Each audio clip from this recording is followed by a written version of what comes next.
Good day, my name's Ashton. Let's talk about music. Cup of tea, why not, Right, so in today's video, we're going to be going back again, part 3 of band versus band. In this video as well, it's gotten to the point now where I think probably most of these are going to be the further research section. There are a good few band versus band recommendations that I got that I hadn't listened to before, so I had to listen to them and give a verdict based on either the song recommended or the song that I listened to by them. But first of all, we do have a couple more people with suggestions I did know. First one of which is my wife, and she has suggested some really nasty ones because she knows me very well and she wants to see me squirm. So let's start off with a good one from my wife. Breaking Benjamin versus Stone Sour. Oh, I love both of those bands, man. I mean, honestly, if I was to go with purely based on listening experience, I'd probably have to go with Breaking Benjamin over Stone Sour because while Stone Sour is fronted by Corey Taylor, the Slipknot man himself, Corey Taylor is also in Slipknot and he also has his own stuff. And I've heard Stone Sour's sound before done by other bands, just without Corey Taylor. So I would have to say Breaking Benjamin simply for their uniqueness.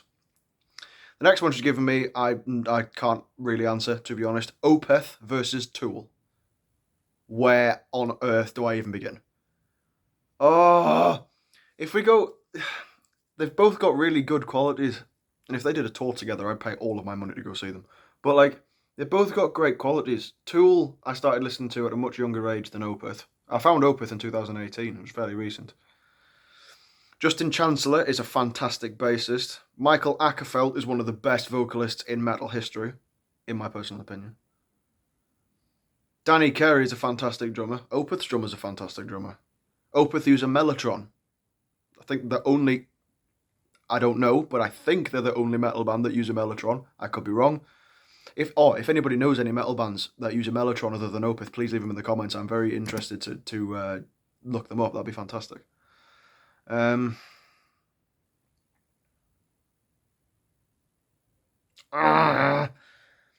are probably more up my street nowadays. Tool are legendary though. I've seen Opeth live, I haven't seen Tool live. I was supposed to see Tool live, but I had to leave Download Festival early because my temp collapsed.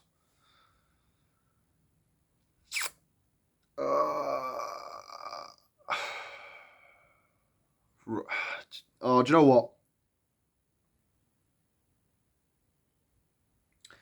Opeth, because they've got more albums and I enjoy their music more nowadays than I enjoy Tool's. But I am going to cry myself to sleep tonight for deciding that. Yeah, Opeth win this time. This time. Anyway, Amon Amarth versus Meshuggah. Right. Meshuggah, extreme technical metal. Or Amon Amarth, Viking death metal. In case you didn't know, Amon Amarth is Elven for Mount Doom. Yes, it's a Lord of the Rings reference.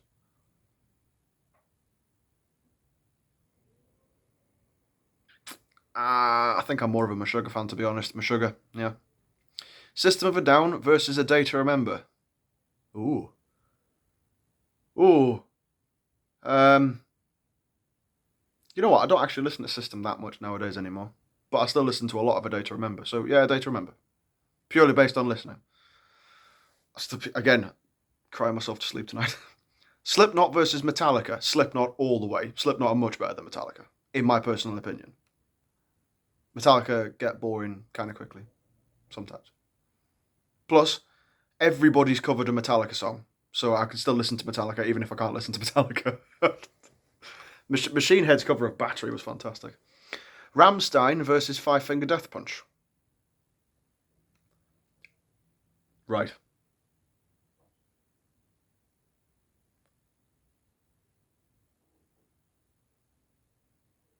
I don't know. Rammstein versus Five Finger Death Punch. I mean,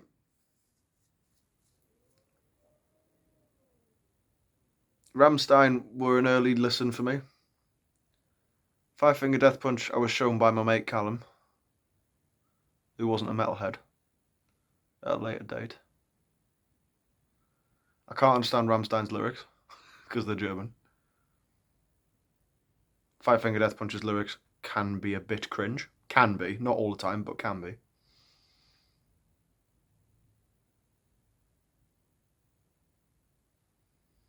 You know what? I think probably Rammstein. They've got something about them, Rammstein. You know, they've got something about them that just makes you want to go, you know? Okay. Linkin Park versus Dragon Force. Linkin Park. Dragon Force can get a bit old sometimes, and Linkin Park are cool. Linkin Park versus A Day to Remember.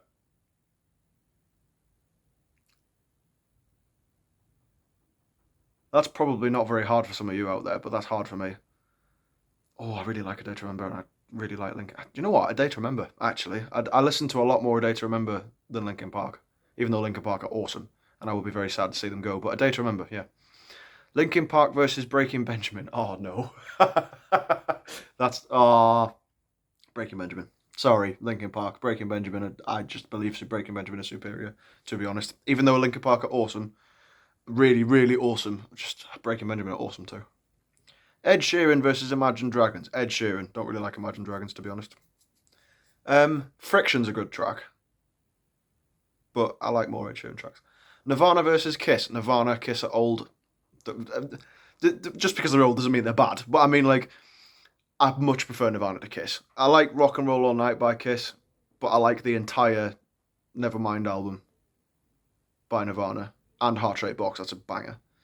Bowling for Soup versus Real Big Fish. For me, Bowling for Soup, but Real Big Fish are awesome. They're great live as well, so funny. Bowling for Soup versus Busted. Bloody hell, I haven't heard Busted in a while. Bowling for Soup, yeah. Busted are okay, the Deer 3000, but Bowling for Soup are awesome. Thank you, Sophie, for that. And now, my good friend Charles Keat. He's got two for me. Nickelback versus One Direction. Both equally as cringy as the other, to be honest, but Nickelback. Yeah, Nickelback have made some good songs in the past. And finally, Prince versus Asking Alexandria. Prince, because I can't stand Asking Alexandria.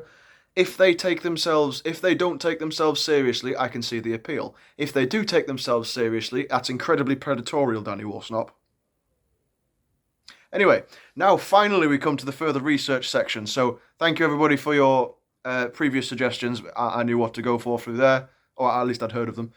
These ones now I had to do some further research. So the first further research recommendation was from YouTube username Super Epic Gamer Mommy. Hi, thank you for recommending me a track. Thank you, darling. She said Talla. I'm going to call it Talla versus Dir En Grey or Dir En Grey. I'm not sure. D-I-R, Dir En Grey. Go away. I already quite like Talla, but I had to listen to Dir En Grey. And Justin Bonnet's from Talla is fantastic. And they were talking about, and Super Epic Gamer Mommy said in her description that they're both extreme bands, but in a different way. And I can totally see why, because Talla do all sorts of crazy things, and they're awesome. Dir En Grey, the lead singer has such a high-pitched scream. He does like a whistle tone scream. It's all about like, it's ridiculous. I don't know how he does that. That being said, I did find his vocals to be a bit like nails on a chalkboard, to be honest. So I am going to pick Talla. Thank you very much, Super Epic Gamer Mommy, for that great suggestion. And thank you for showing me Dir En Grey. Personally, I'm not that much of a fan, but I do very much like Talla. Thank you for that.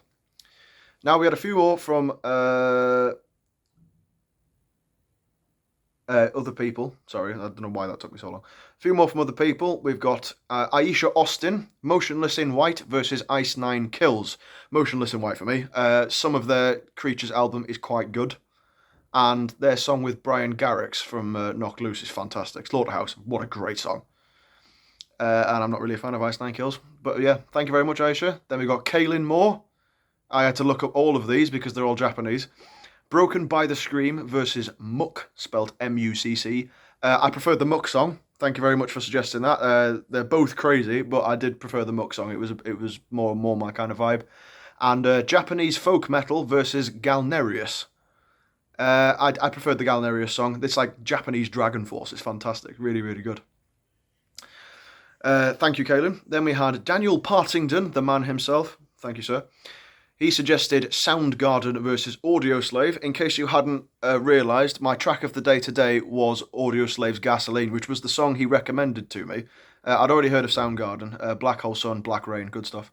But that Audioslave song took me by complete surprise. It's amazing. Audioslave for me. If I could listen to one of those two for the rest of my life, Audioslave, absolutely.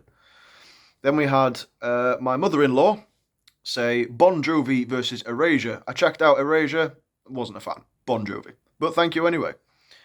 And then my good friend Owain Williams, living out in Poland. Hi, how are you doing? Thank you for suggesting, mate. Really, really appreciate it. Footprints in the Custard versus Noah. I hadn't heard of either of these bands, but you should check them both out because they're funny.